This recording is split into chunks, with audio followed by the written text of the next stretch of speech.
Hey guys, how's it going? Ghosty Rich here today, and today we're going to be switching some tie rods on this beautiful Mini right here. It's a 2009. Those are the tie rods. First thing you're going to need is a hook pick.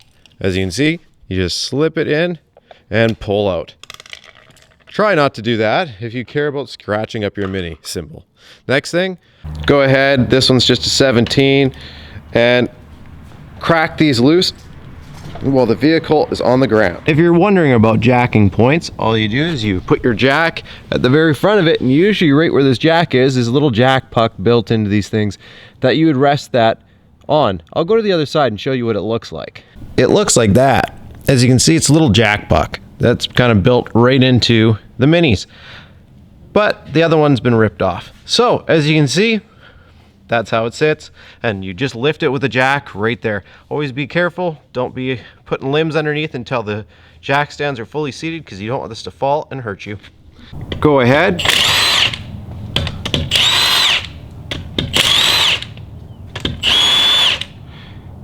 take those out and pull the rim off.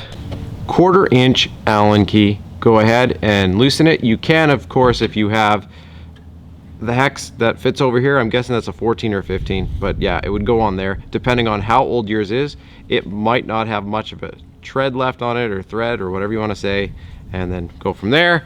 And then this one right here is gonna have a little bit of rust on it, but it should be an 18. And again, if you wiggle it past the rust, it should fit nicely. Once you get that off, it's easiest with a rattle gun, because if you do that, then it'll come off using just the center.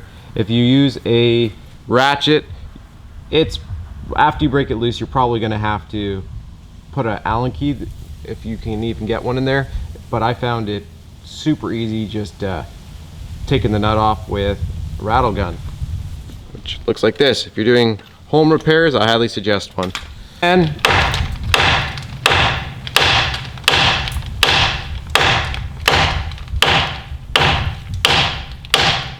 just like that.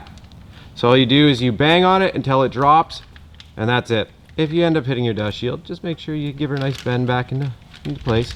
Now, before you start unscrewing this, we need to do two things.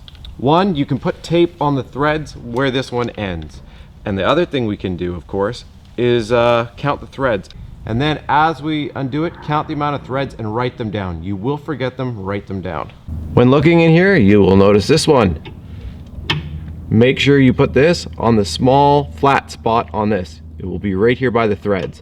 So you just put it here again, and then now use whatever means to unscrew that while holding this straight.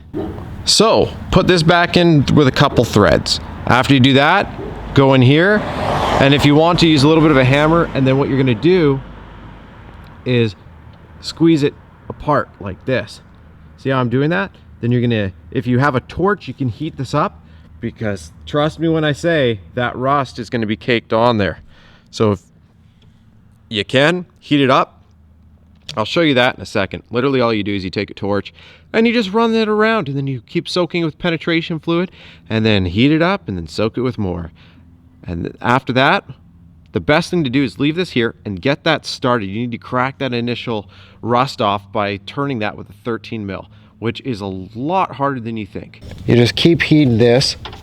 You can use whatever means necessary, and no, it will not be this easy at first. You have to break it with penetration fluid, but I'm showing you this side so you know, screw this side down and the other side goes towards the wheel well. So right here, we just go ahead. After it gets to enough, you should be able to just unscrew it by hand, and look at that. You can even see the rust mark. I don't know if you can see that unless I get closer.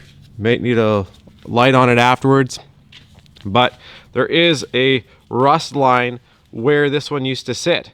So that shows me where I have to go up to, at least with this tie rod. Again, I need to say this over and over again. I highly recommend you go and get an alignment. There you go.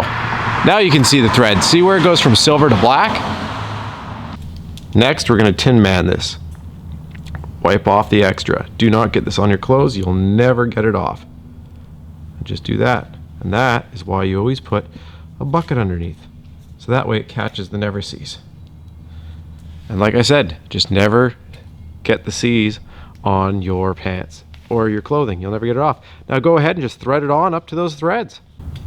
Again, all I did is I threaded this on and went with the rattle gun and just went 3 ugga-duggas and we were good.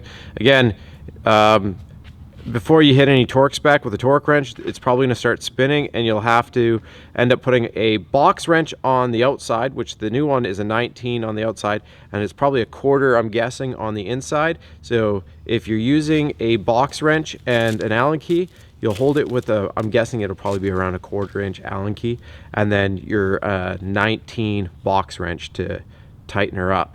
And again, you're not going to really get any torque spec on that. Just get it nice and tight. The new ones come with nylocks. I'm not worried about it backing off. And as long as you never seized in there, you're good. Now, if you go and put this on, you're like, wow, I just want to drive this to my alignment shop, and I noticed that the toe is way out. You'll be able to tell that from looking up here and looking down. If you look down and your steering wheel is straight and you notice that it's completely towed in and the other side's perfectly flat, well, then what you're going to want to do is, of course, adjust that 13 mil or with the 13 mil box wrench and kick that back out. You're not going to get it directly on. Now, there are ways you can do this. Some people will run a tape measure from the bottom of here and from the top of here from one side to the other side of the vehicle. It's much harder to do that on this vehicle because you have a transaxle kind of system going on. So what I would highly suggest you do, like I said, is just you basically eyeball it. What you do is you come right here and you just try to make that line up with your fender. So this looks just as far out as this. And then once you get to the alignment shop, they'll dial it in the rest of the way. Go ahead, tighten this down. And this one, I'm lucky enough, it has a spring washer on it. So all you want to do is make sure that pinch clamp just starts to pinch as though you're tightening a battery terminal. Once you've gone ahead and done so, made sure that that's good, let's go ahead and put our rims back on. Go ahead and set them to whatever you like. Average car usually set it to about 70-80 foot-pounds on here. And yeah, all you'll want to do is put it up, get these hand threaded on, and then we'll put the car on the ground and then tighten it up the rest of the way.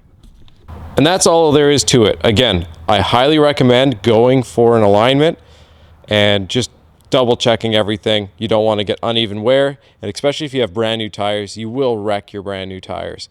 So that's all there is to this. Thanks again for watching. Press a like if it helped you out and subscribe for more.